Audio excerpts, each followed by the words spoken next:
മാവേലിക്കരയിൽ നടക്കും. രാവിലെ 8:30-ക്കാണ് PC അലക്സാണ്ടറുടെ അന്ത്യമുണ്ടായത്. 90 വയസ്സായിരുന്നു. കഴിഞ്ഞ 7 വർഷമായി അർബുദ രോഗത്തിന് ചികിത്സയിലായിരുന്നു അദ്ദേഹം. രോഗം മൂർച്ഛിച്ചതോടെ ഞായറാഴ്ചയാണ് അലക്സാണ്ടറെ ആശുപത്രിയിൽ പ്രവേശിപ്പിച്ചത്. ഭാര്യ അക്കമ്മ, മക്കളായ കുമാരി, ജവഹർ, അശോക്, രജനി എന്നിവരും മരണസമയത്ത് കൂടെയുണ്ടായിരുന്നു. മദ്രാസ് മെഡിക്കൽ മിഷൻ ആശുപത്രിയിൽ സൂക്ഷിച്ചിരിക്കുന്ന മൃതദേഹം വെള്ളിയാഴ്ച ചെന്നൈയിൽ പൊതുദർശനത്തിന് വയ്ക്കും. പിന്നീട് ഉച്ചയ്ക്ക് ശേഷം അലക്സാണ്ടറുടെ ഭൗതിക ശരീരം കൊച്ചിയിലേക്ക് കൊണ്ടുവരും. ഇവിടെയും അന്തിമോപചാരം അർപ്പിക്കുന്നതിന് സൗകര്യമുണ്ടാകും. ശനിയാഴ്ച മാവേലിക്കര പുതിയകാവിൽ വെച്ചായിരിക്കും സംസ്കാരം. ഏഷ്യാനെറ്റ് ന്യൂസ്, ചെന്നൈ. PC അലക്സാണ്ടറുടെ സംസ്കാര ചടങ്ങുകൾ ജന്മനാടായ Mavelikkara Puthiyakavu saint Mary's orthodox പള്ളിയിൽ നടക്കും.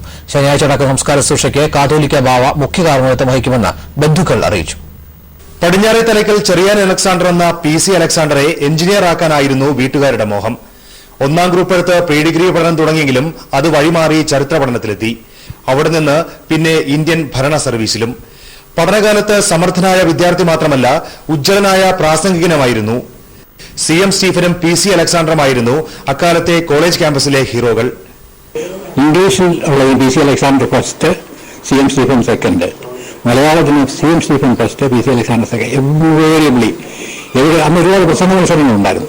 വെള്ളിയാഴ്ച വൈകുന്നേരത്തോടെ നെടുമ്പാശ്ശേരിയിൽ എത്തിക്കുന്ന PC അലക്സാണ്ടറുടെ ഭൗതിക ശരീരം കൊച്ചിയിലെ സഹോദരൻ PC ചെറിയാന്റെ വസതിയിലാകും ആദ്യം പ്രദർശനത്തിൽ വയ്ക്കുന്നത്. അവിടെ നിന്ന് ശനിയാഴ്ച രാവിലെയോടെ ജന്മനാടായ മാവേലിക്കര പുതിയകാവിലെത്തിക്കും. സെന്റ് മേരീസ് ഓർത്തഡോക്സ് പള്ളിയിലാകും സംസ്കാര ചടങ്ങുകൾ. സതീർത്ഥനായിരുന്ന CM സ്റ്റീഫനെ അടക്കം ചെയ്ത പള്ളിയിൽ തന്നെയാണ് PC അലക്സാണ്ടറിനും അന്ത്യവിശ്രമം. മഹാരാഷ്ട്ര ഗവർണറായിരിക്കെ PC അലക്സാണ്ടർ പുതിയാവ് പള്ളിയിലെ ഈ സെമിത്തേരിലെത്തി കണ്ടെത്തി നിർദ്ദേശം നൽകിയ സ്ഥലത്ത് തന്നെയാണ് അദ്ദേഹത്തിന് അന്ത്യവിശ്രമം ഒരുങ്ങുന്നത്. പുതിയകാവ് സെന്റ് മേരീസ് ഓർത്തഡോക്സ് കത്തീഡ്രലിൽ നിന്നും ക്യാമറമാൻ കിഷോർ കുമാറിനൊപ്പം വിമൽജിനാഥ്, ഏഷ്യാനെറ്റ് ന്യൂസ്. ചെങ്കോട്ട